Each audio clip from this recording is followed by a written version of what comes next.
Joining us this weekend in preparation for a full season next year with the Top Cats team is seasoned racer Jensen Lunn. Coming out of retirement, I've been out of the game for about 4 years. Done British GT, done Britcar, done lots of endurance stuff, Token as well. But I've met up with Warren, wanted to get back into it, and here we are. So it's been great so far. Great weekend, first weekend back, and we've had 2 wins. So it's been good. Yeah, been good.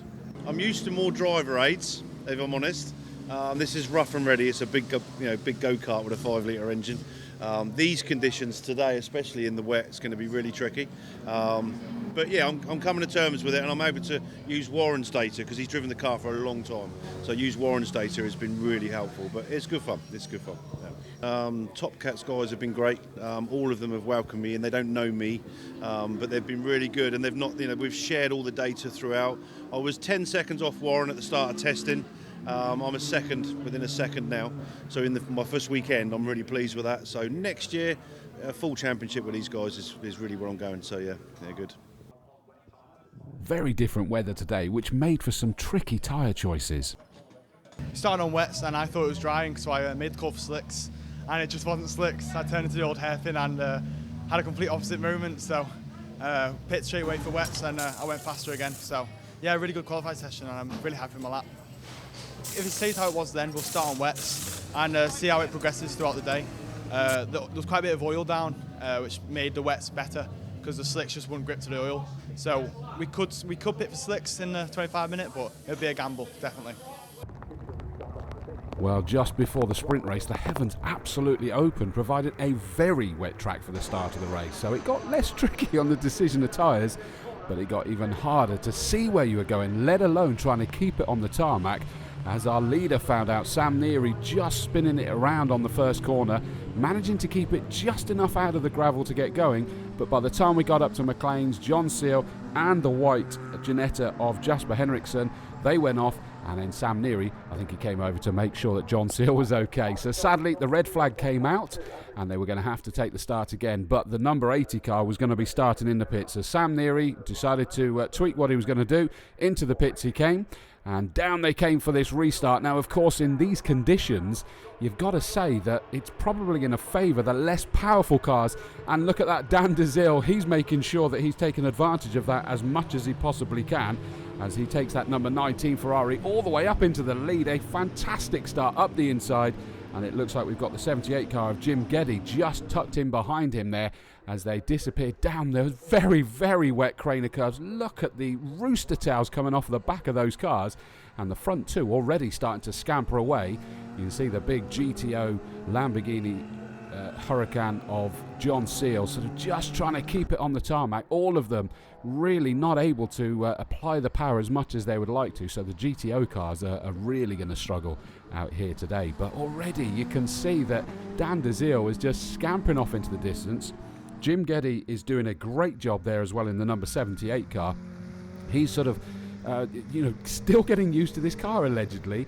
Brand new to him this year, but you can see he's really, I was going to say taking it like a duck to water, but I think that would be inappropriate in these conditions, so we won't. But look at how all of the GTH and the GTB cars, they're harrying some of the GTO cars in these conditions.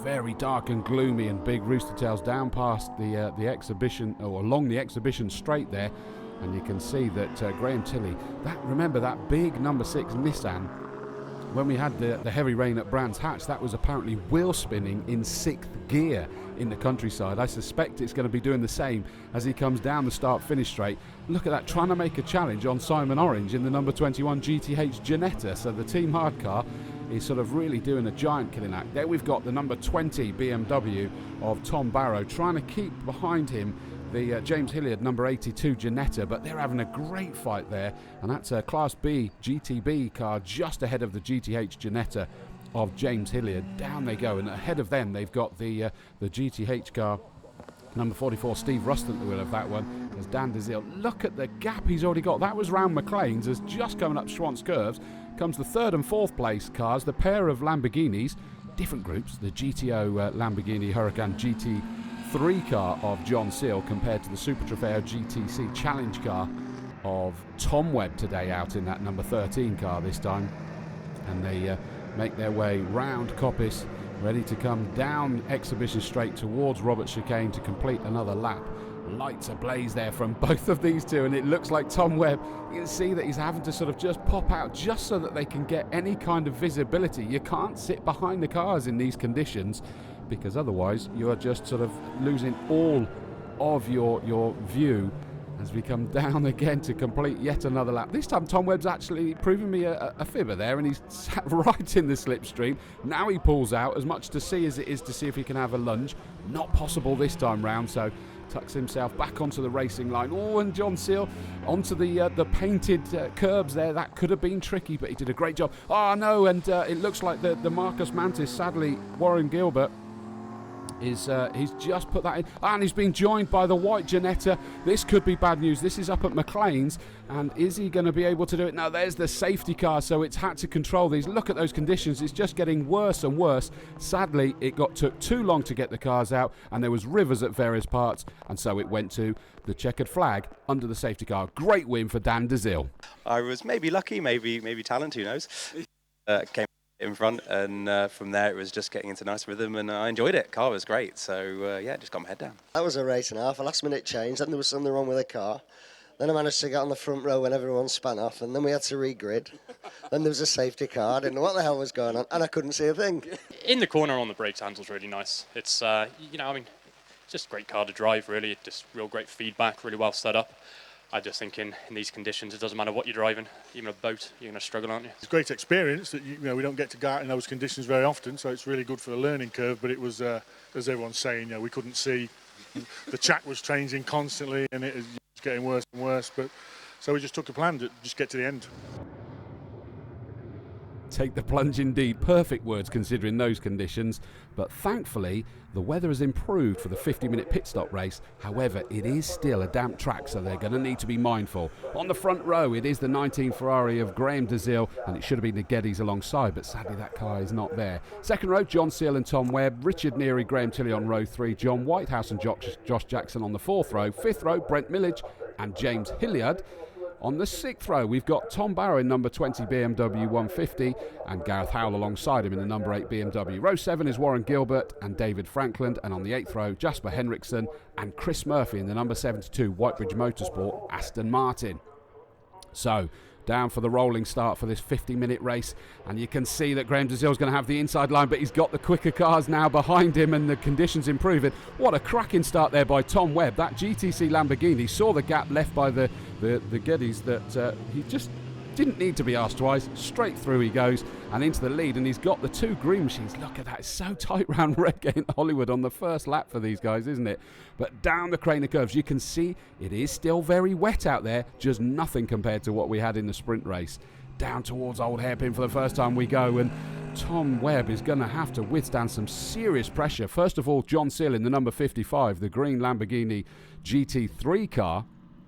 And just behind him is then the number 80, Richard Neary at the wheel of that Mercedes GT3 car, the ABBA racing car. Just a beautiful sounding piece of kit, that. And he was going to have a look up the inside as they got towards Coppice, but John Seal was having none of that. He's desperately trying to find a way to get onto terms and past the Super Trofeo Lamborghini, the GTC car of Tom Webb. And I thought he'd got himself alongside, but actually it's the Mercedes that's going to go to the outside. Is he going to take both in one fell swoop?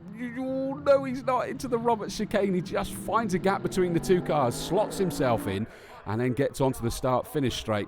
And he's going to have to try and do it again to get all the way up to the front. But a great move up into second, and he's already looking towards the outside as they get towards Redgate. But Tom Webb sees that one coming, moves to the outside, takes his racing line through Redgate in towards Hollywood, and they're going to go plunging down through the Craner curves. But that looked like a cracking exit there from Richard Neary. Down through the Craner curves he goes. You can see that speed. Has he been slightly compromised halfway down?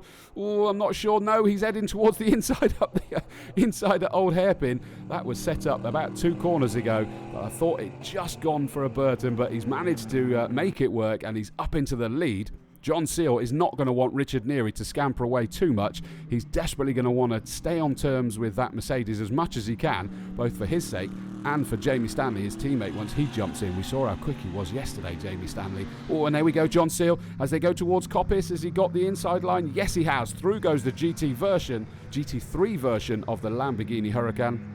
And Tom Webb sits there still leading GTC, although look in the background there, Graham DeZille has shaken off the attentions of the other Graham Tilley in the TechServe Nissan Nismo GT3. And he has not only done that, but he is reeling in the GTC leader, so that is a group battle, Tom Webb, so that could get interesting before the end of this race. And there is Graham Tilley sat there in what is third in GTO, albeit, fifth on the road. And the GTA car, the number 8 car, where did that one start? That started 12th, and Gareth Howell has got that right up there into, what's that going to be, 6th or 7th place now in that white BMW. They've done a fabulous job, Jeff Steele Racing. As he goes round there, we've got the pit stops coming soon. Join us after the break to see how it pans out.